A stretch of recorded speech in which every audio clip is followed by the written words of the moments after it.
Kenai. We are back today at the Kenai Public Library, recording another recovery story that we're super excited about. We have Ben with us today.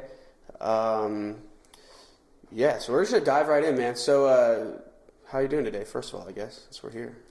Very good, very good. Yeah, we just had some technical difficulties, so we just we had a good, long conversation that we hope we can kind of do again. Yeah. Yeah, no, thanks for having me, guys. My name is Ben Lavager. I am 43 years old. I grew up here on the Kenai Peninsula in Nikiski and graduated from Nikiski High School in 1996. And it was interesting being a North Roader. Mm-hmm. But after high school, I just sort of realized that I needed to explore a little bit more of the world and get out of here. So I took off. Ended up moving to Colorado and was there for the next 13 years. Mm-hmm. And just like any young kid, was just exploring possibilities and just working, having fun, relationships, falling in and out of love, mm-hmm. Finding new things to do with myself.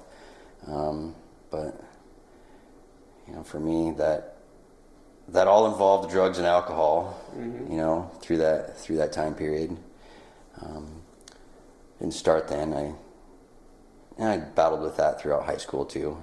But the older I got, and a little as time went on, the drugs and alcohol started to pick up, and I've definitely got that addictive personality, mm-hmm. and eventually I ended up finding myself in prison, mm-hmm. and for the second time, and this was in 2006. So was it February 2nd, February 3rd of 2006 is what I call my sober date. Yeah. Cool. My birthday is February 2nd, and I think I ended up starting my 4-year prison sentence and my road to recovery the day after my birthday. Nice. 2006. So, awesome. Yeah, but there I was, sort of in this strange land of state prison, and what am I doing here? I just wanted to get out, get me the hell out of this place. I just want to go get high again, and I had was pissed off at the world, pissed off at myself, and just realized that there was nowhere to go. Kind of what you brought up earlier was that you had a sense that you didn't belong there, unlike other people. Yeah, being there, but I mean, I was definitely not clicking with anybody in that sort of atmosphere, I mean, I definitely felt like I wasn't liking these people. A lot of the people that were there were either long term, mm-hmm. And were there were some bad dudes in there. There were some people who definitely belonged in there, but there were also people that likely didn't and needed, mm-hmm. a second chance. But yeah, I mean, it was, it's a whole different world, and I had to navigate myself through it. And I came to the realization that this is where I was going to be for a while, and I really needed to wake the heck up and realize that I was here for a reason. Mm-hmm. The choices that I had made had got me there. And I really want to touch on this topic, that it's interesting that you say that it was kind of a waking up moment, mm-hmm. which is ideally in society what we hope that prison would be a waking up moment where you're like, wait, this isn't what I want to do with my life. But then, as we were talking about earlier before technical difficulties, that follows you anyways. Sure, you had this turning point where you decide, hey, I don't want to be this person anymore. But then you get this label where society's like, hey, you're this person forever now. Like, wait, didn't you want me to go to prison so that I would change? Like, I thought that was the point, and yet, yeah, it's kind of like a change, double-edged sword that kind of can get you from both sides, you know, because there are like there are some people who go through the system and do get that moment of clarity, you know, and then like some of the people that Ben touched on earlier that were kind of in the cycle of like, Absolutely. you know, I go in, this is kind of just what I do, man. I go in.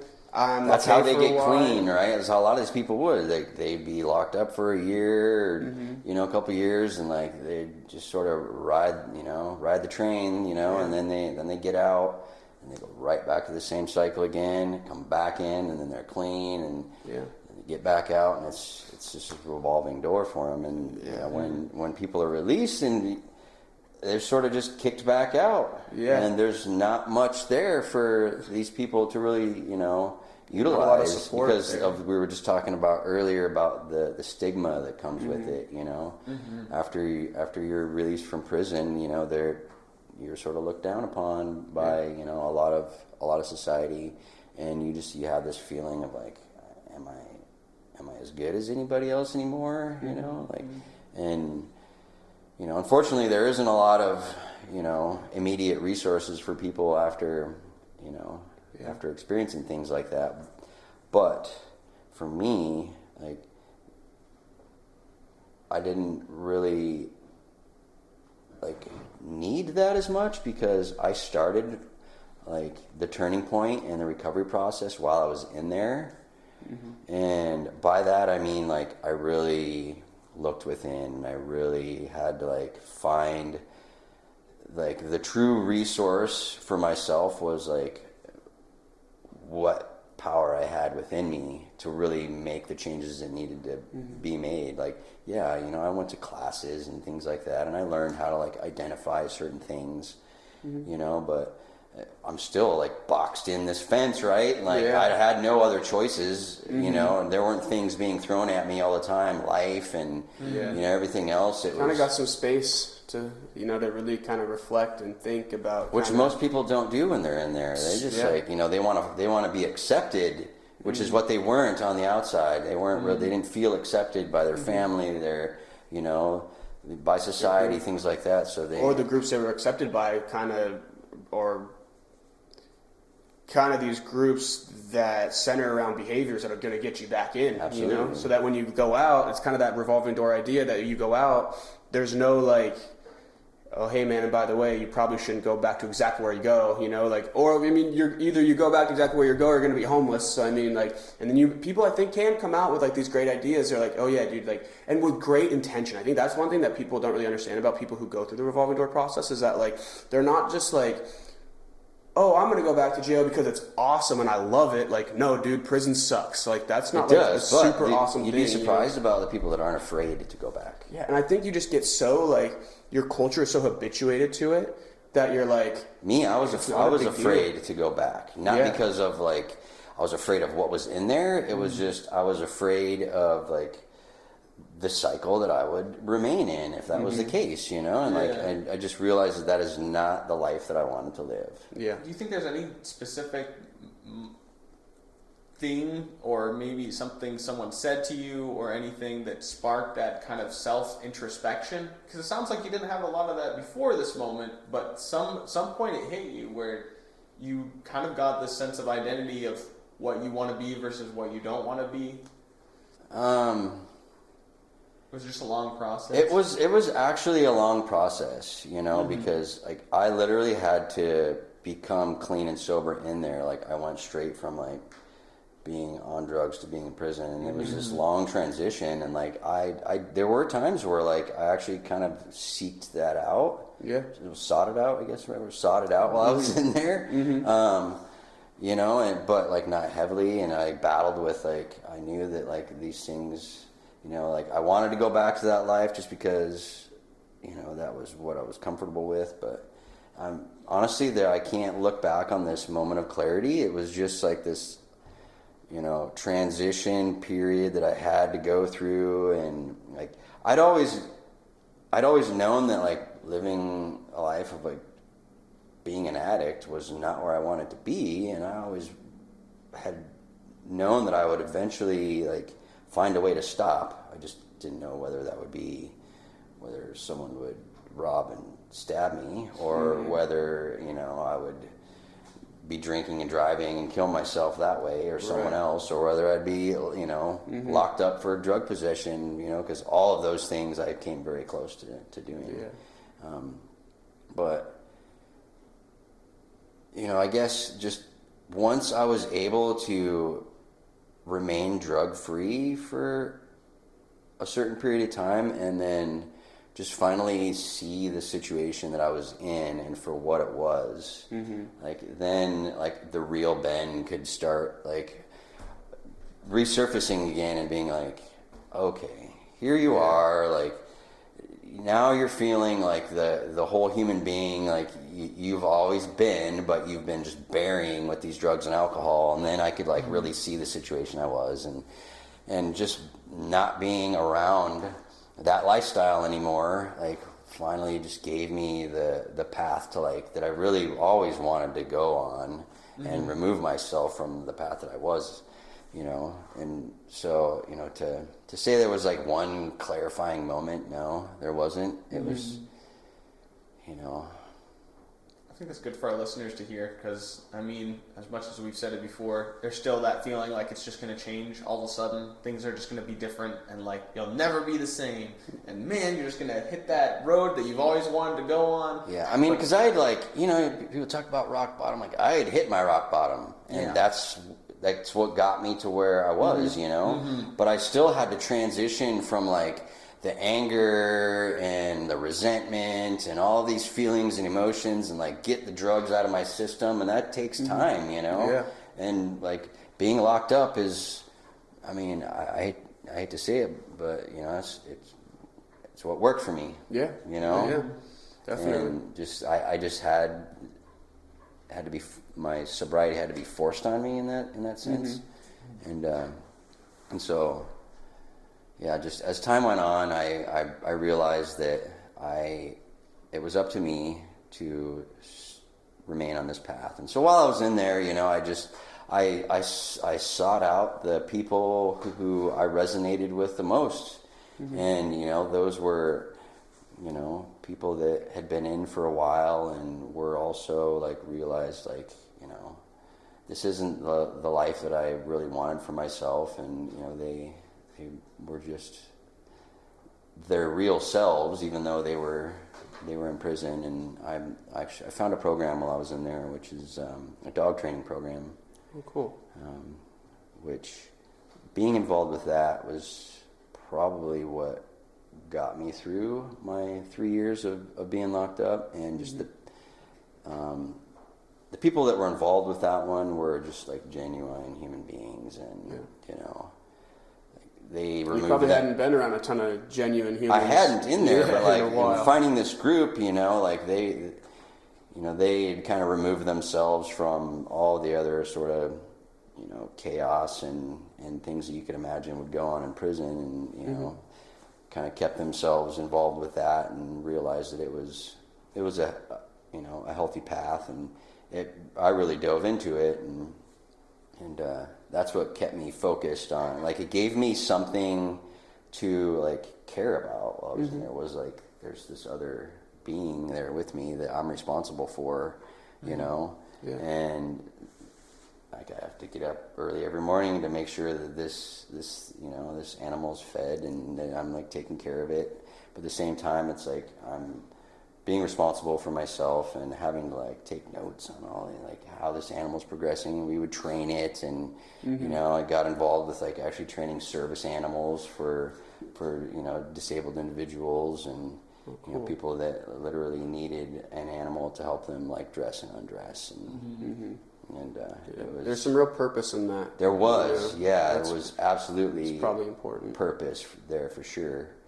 And so like that really carried me through that whole time. And you know, I had sort of an on and off relationship with my parents, you know, throughout my 20s and stuff, and I'd always just kind of told them, oh yeah, everything's good in my life, you know, and never really let them in to what was, you know, truly going on internally with me. And so like I wanted that back in my life, was a relationship with my parents. So like that's also one thing that like kept me going, was get out and get back, into learning about what it's like to have a relationship with them again, and so as my time got closer to being released, I started talking to them more, and my dad ended up coming down to Colorado, and he met me at the gate there, and he actually moved. So he moved there for like 2 months and got us an apartment, and like helped me transition my case from Colorado back to Alaska. And it took a while, and I had to like hold a job there for a little bit, but my dad has always been there to like support me through things like that in my life, and he never judged me for any of that stuff, and never looked down on me. But my dad was always an alcoholic, but like I never looked at him like that. He was just like a perfectly functioning one, right? Yeah. But it was more just like a friend to me than than anything. And it was the relationship with my mom that I always really struggled with. Right. That was never super close with. I always thought she just was trying to control me, and so like that was what I was really wanting to seek out, was like more relationship with my mom. Once I had 3 years of being sober, being in prison. So you got your first 3 years while you were. I got my first 3 years while I was in prison. Yeah. Yeah. And I think that honestly, even just that time, because like that's what it was for me. Out, it was just the time. I mean, it's not to say that like I had all the I had plenty of chances to to do things while I was in there, but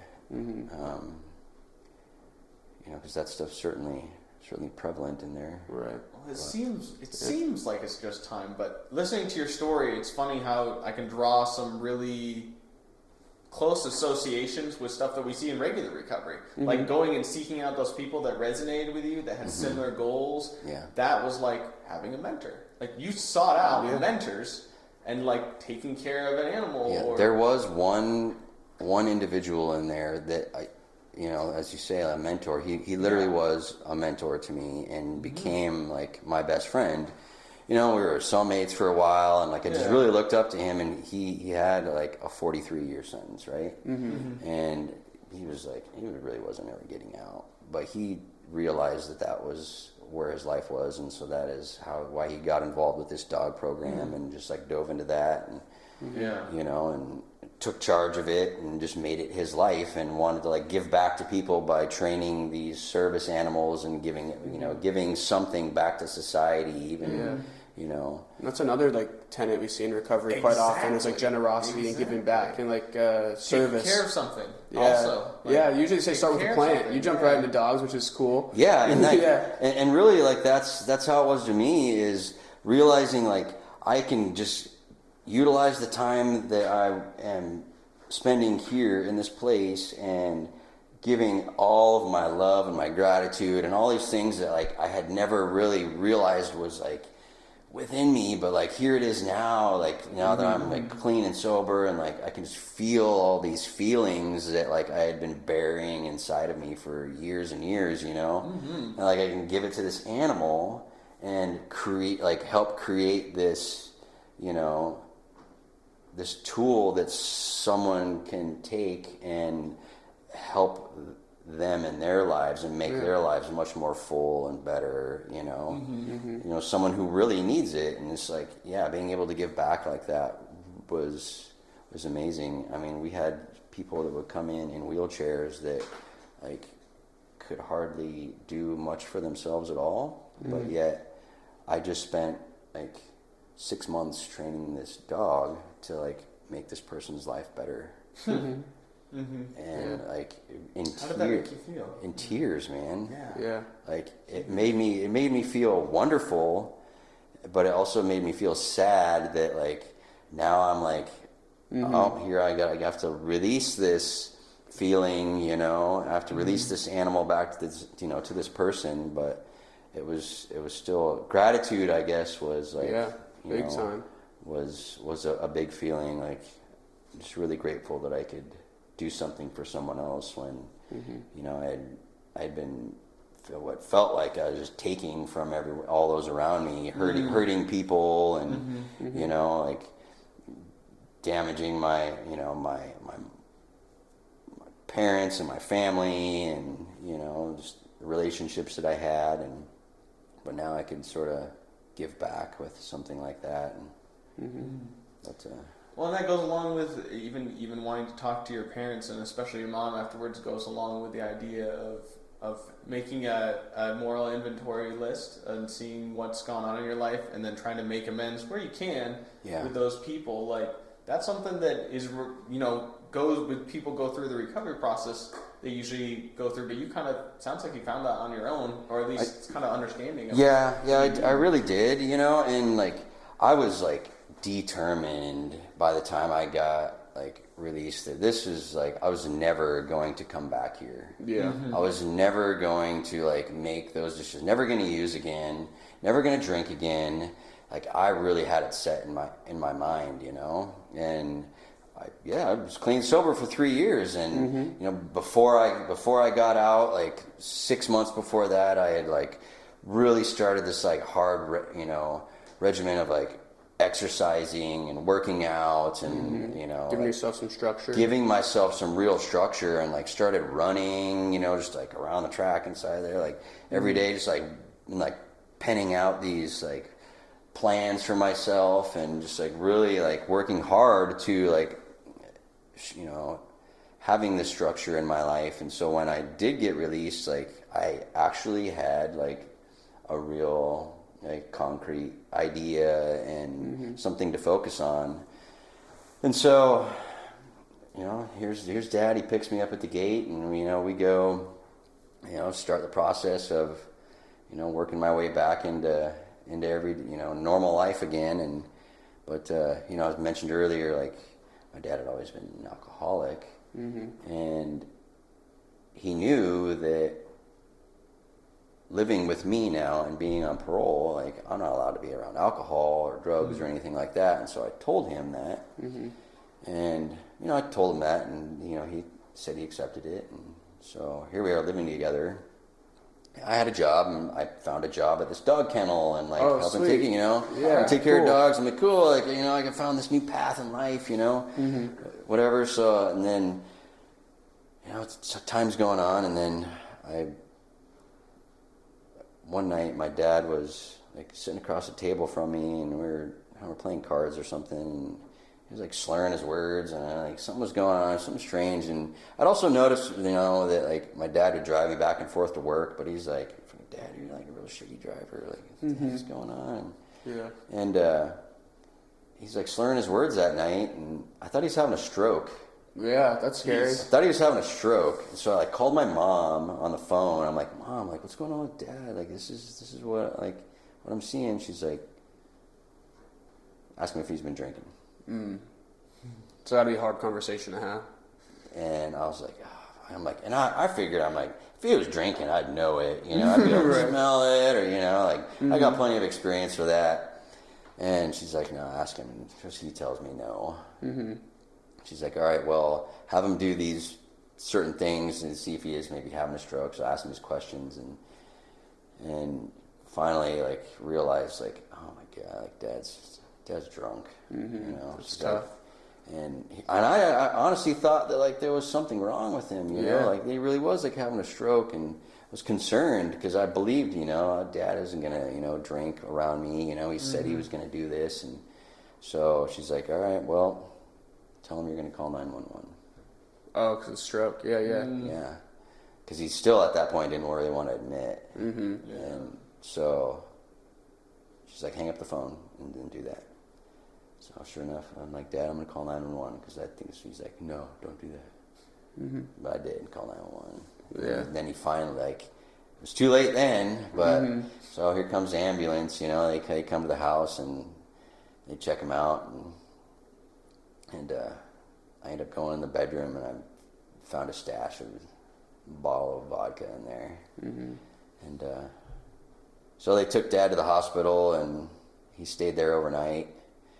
And, you know, of course, my parole officer comes, and there's sheriff's there, and like all this stuff is going down, right? And the EMTs were like talking to him in the ambulance and asking him like, why are you here? Like, you know, this and that. And so as the night progressed, like all of a sudden Dad realized that, yeah, like he is an alcoholic. Dang. Yeah.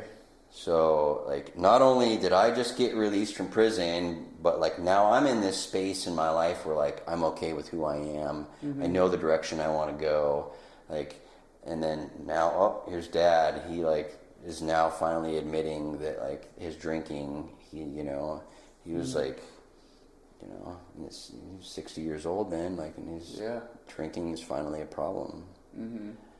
But here's him and his son now together, and like, so now Dad has got like this realization, but yet I'm finally in this place where now I can support him. You know, Dad had always been there to support me and like kind of help me through like these tough times, but now here I am.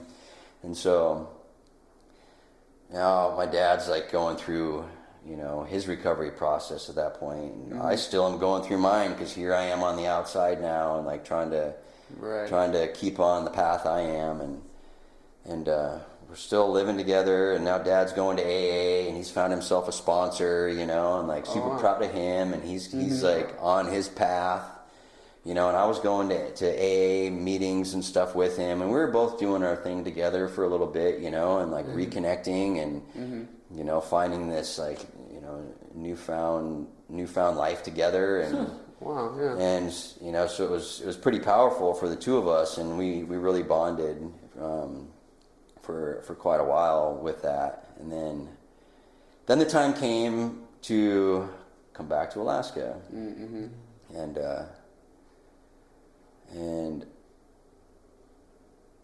when we came back home, and just before that, like my dad had told me that my mom was kind of like, you know, there'd been a year or so there where she wasn't feeling too well, and she was kind of sick, and it finally came out that, well, they went and she was diagnosed with alcoholic cirrhosis. Oh, wow.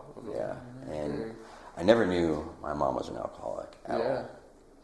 I remember as a kid, there'd be boxes of wine in the refrigerator, you know, and like things like that, you know, and I'd go like, I'd go like pour a little of it myself every once in a while, you know, but I had no idea my mom was an alcoholic at all. Yeah. You know, I didn't even know she hardly drank. Like when I was locked up, I had like conversations with my mom on the phone and stuff, and she would like become like really, really emotional, and I would notice her voice would slur and stuff like that every once in a while, but I didn't put two and two together, and neither her or my dad told me anything. You know, just this like lack of communication and like being honest with each other for years and years just like was terrible between all of us. And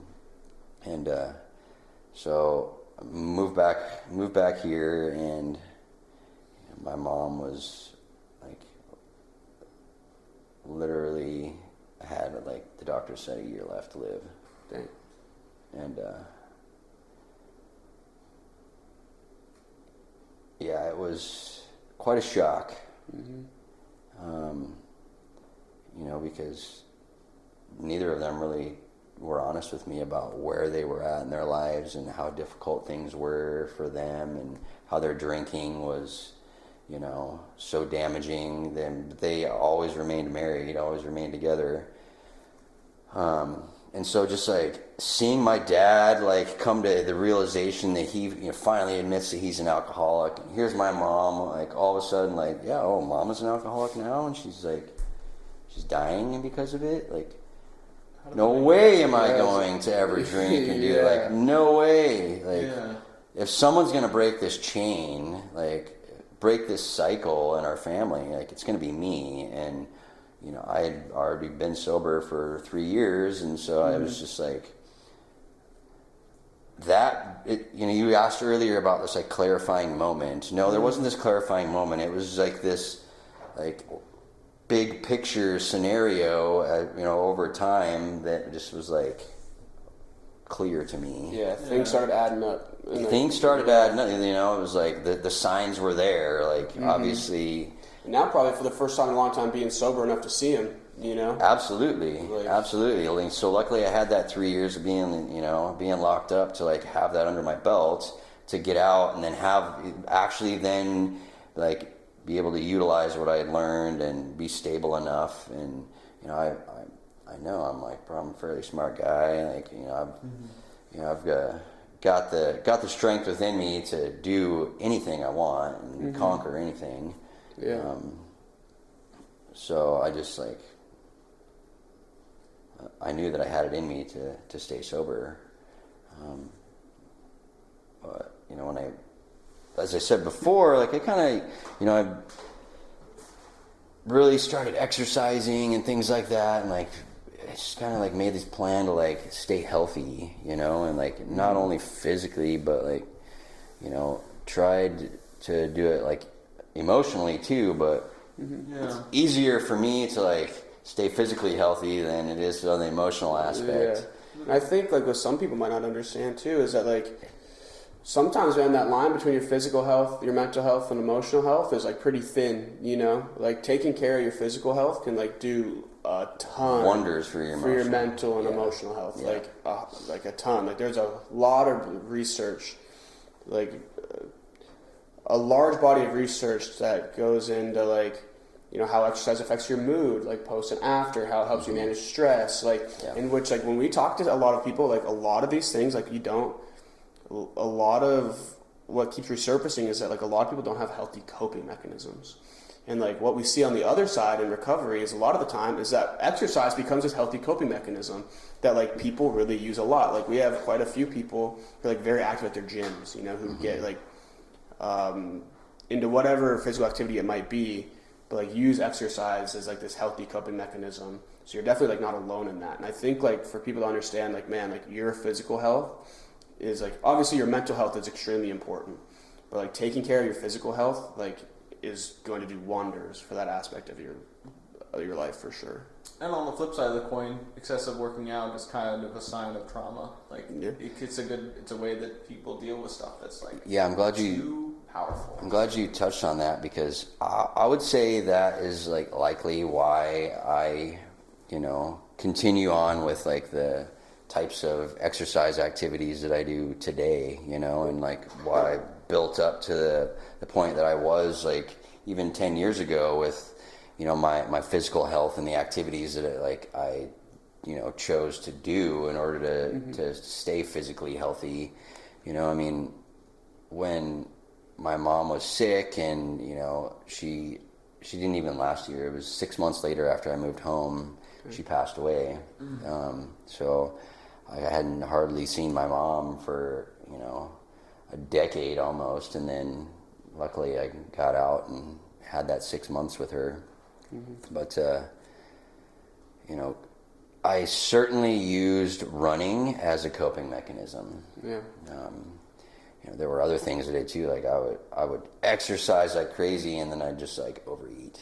You know, I'd go, you know, run 10 or 15 miles, and then I'd go and like buy a freaking pie at Safeway and sit in my truck and like eat it till I was sick. You know, and just like not sure how to even like deal with the situation I was in, and just like, you know, just these strange behaviors, but like those were the things I chose, and they're not the healthiest ones, but you know, like better than others. Yeah. You know, and you know, after being back in Alaska, I tried seeking out, you know, like people that were, you know, in recovery too, and I attended NA meetings, you know, on and off, and some AA, but I never resonated with the people that were there. I never resonated with, like, some of the message I did resonate with, but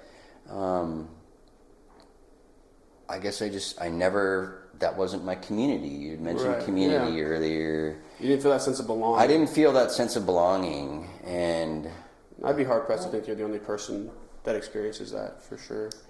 Yeah, it was, I don't know, like, I needed for myself, like, a higher vibing energy than what I felt there.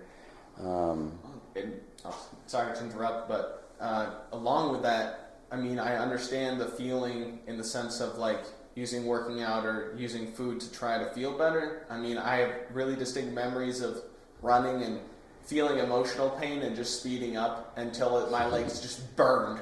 And then, you know what? I didn't think about it anymore because I couldn't breathe. Because that was it. That was my escape, was like just going somewhere else where if I just ran hard enough, I would stop thinking about the things that were chasing me, more or less. Or like food.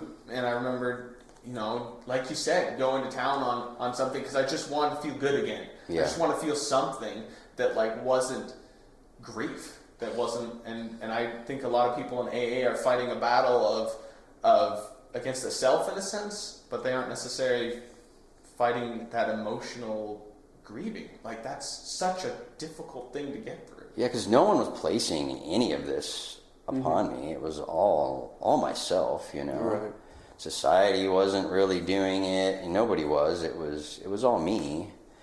By like not truly facing some of the, you know, the emotional pain that I dealt with, because my parents never taught me how to like how to deal with that. They never taught me how to like be okay with the feelings that I was feeling. Maybe they weren't either, though. Yeah, And that was that. I Yeah. agree. Like I don't think they were taught that either. So they did the best they could, you know, with me, but the best they could was, you know, laughing at keeping you some away ways. from Still, those things yeah. that they depended on, and hoping that you would turn out better on your own. In a sense, that's what it sounds like. Yeah. Yeah. And, you know, to kind of touch back on, you know, the coping mechanisms and, you know, the choices that I made in my recovery was yeah, you know, it came down to like not utilizing a lot of the like traditional methods that people tend to do, you know, like, but yet they find their community in that, and it just wasn't for me. It was, I found it within instead of without, you know,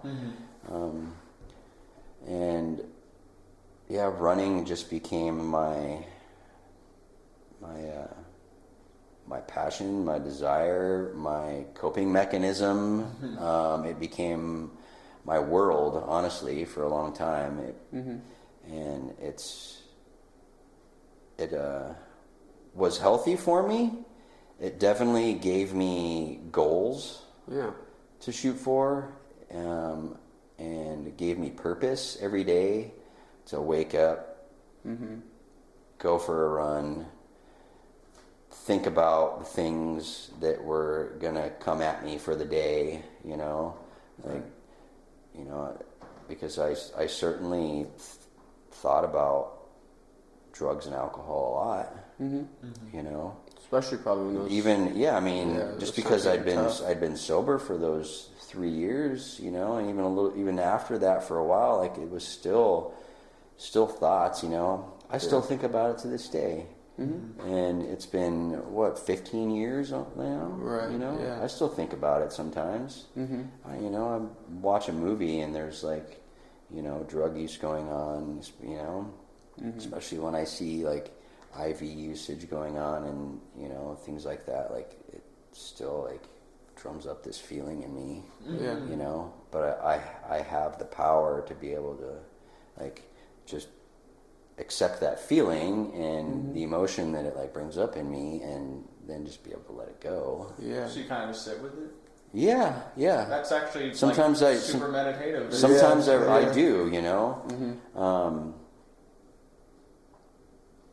And this is actually a reoccurring thing. I don't know, like maybe this is for your listeners or not, but like when I see, or you know, there's indication of like IV drug use that like is going, even just talk about it sometimes, like I find myself looking down at my arm and like remembering what it felt like, remembering the process of like what I would go through, and like that, like that drums up old feelings and emotions in me, but I can actually allow that to happen, but then just like let it go, you know, and I don't dwell on that, or I don't like, it doesn't take me down this path of like, you know, what would it be like if I did again? Like, I don't ever really think about that, but you know, this many years later, it is still there, you know, it's still there, but I'm okay with those feelings now. Yeah. Wow, that is huge. It's powerful, man. Being okay with those feelings, like, because if you have experience in addiction, running away is usually the coping mechanism. I run away. I run away from a lot of things in my life, you know, literally and figuratively, you know. Believe me, I do, and I still use my running today to cope with a lot of things, whether it be stress in the family. You know, I've got 5 kids at home, you know, and you know, like I quit my job 8 years in the oil field last year to, you know, find other pursuits and start a business with my partner. And so there's lots of stresses nowadays that are, you know, that I find that I can run from. Yeah, but it's interesting. The way you run with them is almost like your way of sitting with them. It's like, okay, I'm going to deal with this, but it's going to be home court advantage. I'm going to do the thing that comes naturally to me, that keeps me calm, that keeps me regulated, and then I'm going to address the things that I struggle with. That's way smarter than doing it at 3 a.m. when you're like been up and thinking about it, and you're like eating trash food because you know it's late and whatever. And you're like, oh man, I better think about what direction my life is headed in now. Like, bad idea. But doing it in your realm, I feel like really takes a fight to home turf. No, I'm interested because I think this is a really cool concept that if people can find ways to learn to practice is super, super helpful in managing stress. Is this like, the way I always think about it was I had one of my friends' dads actually used to say it all the time, and I never really got it, you know, until actually it just really clicked like last summer. And he just goes, you know, and whenever like, you know, someone was like talking rough about somebody else or saying something, and he's like, hey man, like, he always tells us, he goes, water off the duck's back, man. Oh, he's yeah. like, water off the duck's back. And I was like, I don't even know what that means, dude. Like, I was so confused all the time. But, dude, it is this art of being able to, like, you know, feel emotions. Like, that balance between, like, feeling them, not dwelling, but, like, letting them, like, calm, letting them feel, and, like, just kind of letting them go, you know? And, like, in a lot of meditation practices, that's, like, you practice that, you know? You practice that, like, you know, just like feeling like these sensations to your body, like as you're breathing, like kind of just like, you know, being able to like just practice this like idea of letting things go, you know. And I think that's like super important because you don't hang on to like those like small slights, like these small stressors or these like, you know, there's these tipping points where like things have like really like the stress is built up. Yeah. Then it's like the straw that broke the camel's back. You know, there's a tipping point where you just people like, okay, like panic, you know, or like you react somehow. But like there's that ability to like kind of, you know, feel those emotions, let them go so that they don't build up and like really put you in a space where you're going to kind of do things you shouldn't, you know? Yeah. I still like have a lot of work to do in that area, but I try to practice it a lot more these days. Like kind of some mindfulness stuff? Or maybe definitely like mindfulness stuff, and sometimes it's like things I don't really want to do, like journaling and stuff like that. But, you know, like I am getting better with actually learning how to like spend more time with my feelings and my emotions, which I've always really battled with. And, you know, my partner, she's really helped me with that a lot and helped, you know, teach me to like spend more time in that space, because like that's where like our real growth happens, I think. Right. You know, like sure, being physically fit and taking care of your body is one thing, but like our mental and emotional health is really, really important, you know?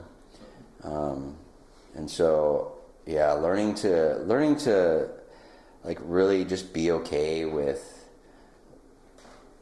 everything from small trigger points to like big situations that are going on in our lives, you know, like learning how to identify patterns that reoccur through, over time. Like those are things where I'm at today, and like really trying to like have, I don't want to say like have more control over, but just like be able to be aware of like awareness, self-awareness. What are some things you do to like kind of help practice some of this stuff? You mentioned journaling. Like what are maybe some other things? Journaling, which I need to do more of. I do periodically. I'll pull like, my partner and I were into like pulling cards and stuff. You'll see people have like these little decks of like oracle cards that have like, like intentional, what's the word I'm looking for? Like, affirmations, like daily affirmation type stuff. But and so like you'll pull a card, and for the day it'll be like one will be sensitivity, or the other one will be courage, or the other, whatever, and you can go into it with the mindset of like you can, think about a specific thing for the day, or you think about like you'll ask a question to yourself, and then you pull this card, and it'll whatever is presented to you, then you can be like, all right, well, this is how I'm going about my day right here, and it just like sets the intention for your day, and that's really important, is being able to like set your intentions. Like, when I wake up today, how do I want today to be? And so that's a big one for me, is learning to set my intentions, pull a card now and then, and just learn to just spend more time with my feelings and my emotions, because that's always been a struggle. Because I got 5 kids at home, and they trigger me. And like I'm home with our kids every day. Like we have our kids home from school. We school them from home, and my partner, she works from home. I'm pretty much like stay-at-home dad right now, and so it's kind of tough, man, at times, and my coping mechanisms have been running, right? And so not sitting down and like having to like face all these stressors and all these things that go on in my life, but now I'm having to do that, and also like deal with everyday life in a healthy manner, instead of running from things, and being able to address like what's going on with myself, because if I'm not aware of how I'm feeling, or patterns that may be arising that cause me to like not communicate properly with my kids or my partner, or us being able to like identify like, oh, today like I'm feeling this way, and that's why I got upset with you earlier, and learning how to like identify that kind of stuff is really important for like the listeners out there to like be aware of, is that there's strength in like being okay with our feelings and our emotions. There's huge strength. It's so true. Like people think of it as like, oh, you're emotional, or you're soft. You're soft, you're weak, and then when it's like, I used to think like that. And I think that's a product of a lot of culture. I used to think like that, especially as like a male in this culture. Absolutely, there's some roles you're pretty expected to fill, and like not crying's one of them. Being this tough guy's one of them. And like, dude, some people are gonna fit that mold, man, and some people aren't. And like, in either way, like, it's okay. And that like, it's we great. touched on this topic of like self-empowerment earlier, right? And like, you will find that empowerment in like these feelings and emotions. It's rather because as an addict, we just bury them, man. Like that's what we've always done. When we have like any sort of feeling and emotion that we're uncomfortable with, we drink them away, or we smoke them away, or what, we just however that goes, whatever your flavor is, like that's what we'll do to like hide from all of these feelings and emotions. And but there's power in them. Yeah. Absolutely. There really is. I think the statistics for the technical clinical term I think is lexithymia, and it's like difficulty expressing emotions. It's like 1 in 10 people now. Like 10% just either they're just locked up inside in some way. I mean, I've been there in the sense of like, man, I remember a time when, you know, I think something would be really sad and I feel like, man, I feel like crying. And then just wouldn't happen. And then I resonate with that that's big weird. time. Like I'll feel it like coming up within me, but then all of a sudden something happens and it can just like, I feel it getting pushed back down, you know. It's like, nope, we can't. And that's why it's so important to learn to just like sit with that stuff. And I still struggle with it a lot, man. Yeah. But like I'm more aware of it now, and like it's really like that's the growth pattern that I'm in at this point in my life now, is like really trying to like spend more time with that stuff and be okay with it. It's been a long process. Yeah. For sure. Do you think your parents were pretty protective of their emotions? Oh yeah.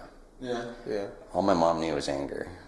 Because that was all, like what was appropriate, basically. Well, that's how she was raised, with abuse and her, you know, parents yelling at her and all, you know, physical, emotional, and mental abuse coming at her. So, you know, she took all that and tried to filter out, you know, what would work for her to raise her children. Yeah. And then my dad, his was just like, keep everything. Don't rock the boat whatsoever. You know, as long as everyone's seen. So now, as a parent, how do you go about, like, with your kids, trying to teach some of these more healthy, like, ways to communicate, coping mechanisms, things like that, that you weren't taught as a kid? Well, I'm teaching them by learning myself how to do it, you know? Definitely. And exemplifying and being an example, and it's still, I still struggle with it, you know, but I think over the course of the last year or so, we've made like huge strides at home with me and with the children. Like we've learned to identify, you know, now that the kids have been home from school, like we've had the time to like spend with them and learn to identify like the things they're struggling with, and where if they were gone at school all day long and then coming home and then they're just tired and not wanting to do, and then we're tired and you know, we don't really have the time or the space to like be able to learn the stuff about our children, but now we do. We're all home as a family all the time, so it's just like learning to hold space for the kids, like you know, whether they're being upset with something or they're whining or, you know, complaining about stuff, like why, you know? Learning to just like not personalize a lot of all the other things that kind of detach a little bit. Yeah. Not too much to where you don't care. Well, that's just like sitting back and just like allowing it to come into you, right? Yeah. Like my kids are, you know, upset about something. Why? Like instead of just thinking like, I was known about this because of today, like, well, why? And then just like being able to sit there with them and try to like understand what it is they're feeling, because they have feelings too, right? You guys have feelings. Maybe there's something, you know, that like you're unable to communicate properly together with you guys sometimes, and there's some miscommunication. It's always like trying to just hold space for people, you know, especially with our kids.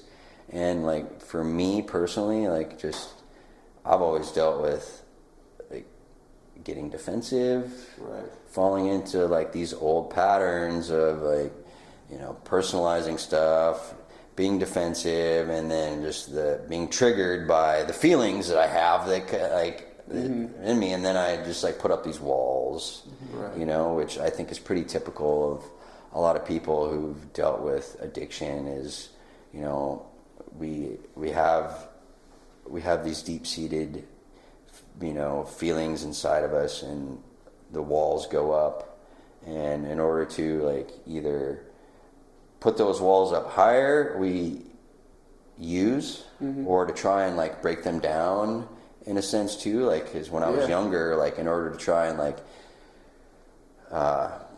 open myself up and be more comfortable with who I was, I would drink and I'd party, you know, and like get more comfortable with who I was. But then as like time went on, then like that I wasn't comfortable with who I was, so then I would just use more just to like push down the feelings of I'm not happy with who I am now.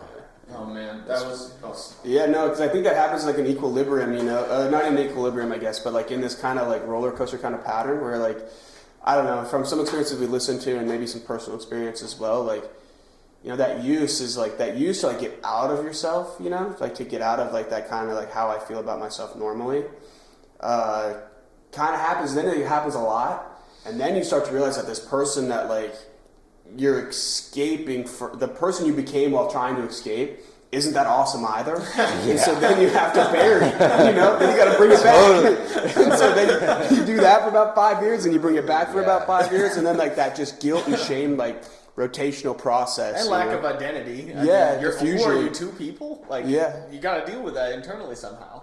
Or like this, like it's a little bit of identity. And that's where like me being clean and sober for that 3 years that I was that I spent in prison, like that's how I was like finally able to realize who like the real Ben is, you know, and what I really wanted and the direction that I want, because I had that time under my belt, and so it was that much more easier for me to continue on that path, and I think that's one thing we hear a lot about in recovery, and I think that is super important for people who are, kind of on the fence about maybe getting into recovery, or just kind of people, even if in early recovery in general, or kind of in active use still, if like you happen to be listening to this too, is like, man, there's some freedom on the other side, like they're like, once you get in and you have like kind of a more clear mind, and you can kind of let your brain kind of repair some of the damage that's been done. You kind of have some time and space to think, and like the capacity to think as well.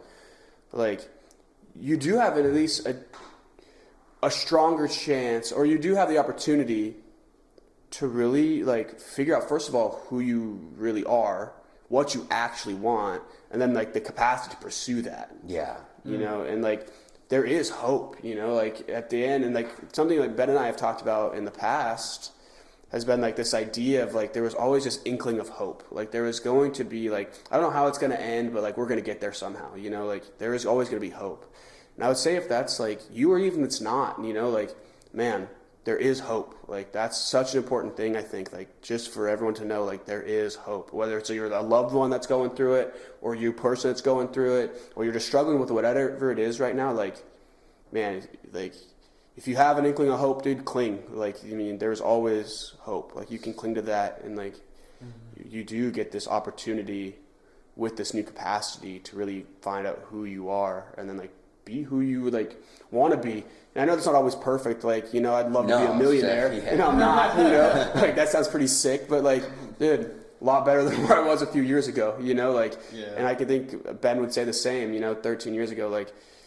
You may not be doing every single thing like that you could ever list down ever to be accomplishable, But man, like even the progress, like it's almost that old saying, shoot for the moon, you'll end up amongst the stars. Like at least you're there, and not where you were, which was probably not awesome, But yeah, I digress. That was my thought.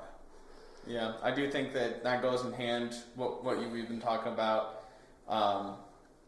This one psychiatrist that I listened to said that the worst thing about using, for at least for people like struggle with marijuana, is the thought that if I do this for a few hours, I'll feel like everyone else does.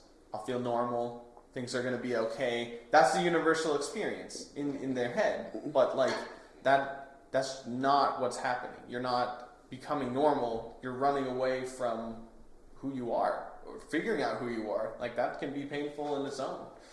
But if you don't figure that out, it's like Alice in Wonderland with the cat, and Alice asks, "Hey, wait, which path do I go?" And he's like, "Well, where do you want to end up?" He's like, "Well, I don't know." He's like, "Well, that doesn't matter. It doesn't matter what path you take if you have no direction, no vision, no idea, which sounds like you develop." Well, sometimes like we also need to accept that, like, if we do just release all of this like need to control the direction that our life is going to go in, and just accept that, I'm going to say like something I hear somebody else say a lot, like the universe will provide. Sometimes if we release that control, like everything we want and we desire is out there. It's within reach. It's there for us. We just need to like stop trying to control so much in our life and just sit back and allow it to happen. And it will happen, you know. And that means like spending time just reflecting on, you know, where we've been, the things we've done, you know, thinking about where we want to go and sitting with ourselves, spending time focusing on, you know, what really empowers us, you know, what gives us like what is good in our life and what isn't, and just like evaluating, you know, where we're at, and having this like positive mindset that, you know, no matter what, like I'm going to be okay. You know, and that goes for like different stages of recovery too, you know. Like for those that are listening, like if they're in addiction right now, like you will be okay. Like if you're listening to this now, like there you go, right there, you're listening. And you're already taking that step, you know. And like for those that are like fresh into recovery, like there is that hope. Like you can do it. And sometimes like you do have to realize that you're gonna have to like release this need for control over so many things, and just like sometimes you have to let people help you. You know, it's interesting, you know, because you didn't follow a traditional recovery process, you know, and in your own way. And I think this is important for people too, you know, because like the traditional way may not be your way, right? But the paths kind of converge on similar themes at times, you know. It's like the path that runs next to the river. Like, I mean, there could be this main stream, absolutely. You know? And there's periphery paths, and you know, there's that kind of like, walk along it. Like, you know, I definitely utilize aspects of it all. You know, I mean, I have the Serenity Prayer tattooed on my arm, you know, because I do, like, I refer to this a lot, and I there's a lot of aspects and that aspect of control, things that I control, do, you know, what you can't control. Absolutely. What you can, That's why I keep like kind of touching on that. Like we have to release this control in our lives and just like open ourselves to, like, there's so much can be provided for us, you know, if we just allow it to be. It's such a balance. We don't have to do it all ourselves, you know, like, I mean, hopefully you don't have to do it all yourself, you know, like, and I mean, in a lot of situations, when steps have been taken, you know, especially, I mean, there are, like, I will say there are some circumstances where some people may have eroded a lot of their relationships, you know, but even a lot of our stories, and even like kind of like yours, you know, like, once you take steps in the right direction, you might have to do a little, and that's even thing, like, say you do take a more traditional route and you enter a place that, like, we talk to a lot, you know, like, or Cicada or whatever these, like, community resources may be, and maybe you don't go that way, or maybe it is something like you find yourself in incarcerated or whatever, like, whatever that thing is, you know, like you said, like, once you kind of took some steps and you got into the program where you're training dogs, like, you know, then you found a mentor there, and people that care about you, and people that want you to be successful. Like, on all of these paths, there are going to be people who are going to be willing to help you once you start taking the steps. You just have to get onto the path. Once you get onto the path, there are going to be people that help you on the path. We just got to get there. You know, we have to allow it too, you know, like be open to like people wanting to help us also. And I think that's something we touched on quite often too, that I think is really important, like that ability to be vulnerable enough to let people help us and kind of admit I like that like, word too, like that whole term of being vulnerable. That goes back to like talking about, you know, being okay with our feelings and our emotions, because that, right, that is being vulnerable, right? And you will find there's strength in that, you know, once we allow ourselves to be vulnerable, like that's where we're going to find so much that is going to be provided for us. There's a lot of growth there. Yeah, because you got to drop your walls, man, your defenses in order to be vulnerable. you know, and that's where a lot of the growth is going to happen. Yeah, definitely. And I think, and that hits on so many of these things we talk about a lot, you know, that so many people, I mean, hopefully, like people that are listening, you know, like if you're listening to this and can kind of resonate with some of this stuff, like that's like the idea of these stories, right, is to kind of exemplify the fact that there is hope and that there are people doing these things, you know, because I'm sure, like, when you haven't had a lot of reason to trust people for a long time, like vulnerability and trust is kind of hard, you know, because anytime you're vulnerable, even with yourself, like, or with other people, like, you're opening up to the fact that, like, there's a possibility that you could get hurt a little bit, either by, like, yourself, your emotions, or by the people that you're, like, being vulnerable with, you know? And, like, it's kind of a gamble at times, you know, but, dude, it's worth it. And, like, a lot of the time, most of the time, in the right space, it's going to pay off, especially on this new path, like, with these people that are there to help, like, it's going to be okay, you know? And, like, it's going to, like, when you do decide to, like, kind of open up and be vulnerable and allow people to share in these kind of experiences or these emotions with you, like, yeah, there may be one or two that, like, that doesn't go very well. Sure. There's going to be a whole lot more that it does. And that's where you're going to find, like, real relationships with people. Yeah. And, like, you know, you're going to find lasting relationships. You know, you're going to find, you know, people that are really going to love you for who you are when you can be like that with them. Yeah, because if you're not like that, you know what I mean? Like, you don't even really ever give people the opportunity to love you for who you are, because they've never really seen who you are, you know? Like, that's something I kind of think about, or have thought about for a long time, like, quite often, is, like, if you don't give people the opportunity to love you for who you are, you're never going to really be able to identify those relationships, you know? Because no one ever really sees it, like... Well, and you'll always be thinking, well, you don't really know me. So whatever. Yeah. Well, yeah, they don't know you. Like, you haven't allowed them to know you, you know? Exactly. Like, that's the point. To keep them at an arm's distance, to avoid being vulnerable. And you're going to have to be vulnerable in order to do that. Yeah. It's a good thing, man. Because I think, like, as scary as it can be and as much of a gamble as it can seem, like, dude, the payouts on the other end are 1,000,000 to 1. Like, because you do get some of those true lasting relationships, friendships, mentorships, whatever that looks like. Like, and probably for a lot of people, the first time in a long time, especially if you've been in active use for a long time, you get that feeling, you know? Like, that feeling of, like, true connection, you know, of, like, genuine connection with, like, other people. It's, like, something that a lot of people that we talk to have been lacking, you know? Yeah, which I fully understand, you know, like, the community, recovery community with NA and AA and all of that, like it can be really, really powerful, you know? It really can, and it works, you know? It really does. But you don't necessarily have to be in an anonymous group to share your feelings. No, you certainly don't. It's not the only. You could be right here on the internet sharing your feelings. That's true. Yeah, for sure. Yeah. No, I think this is all super good. You know, I think some of the main things we really talked about today is this idea, like, first of all, this idea of hope and self-empowerment, you know, that there is, like, no matter where you're at your stage right now, there is the opportunity for things to get better. And, like, if you allow yourself to take those steps, and you do take those steps, whatever that path looks like for you, it's not the same path for everyone, like we've kind of been talking about today. That's another main theme. Like, it may not be the path that everyone else has taken, but there's a path for you. There's hope for you.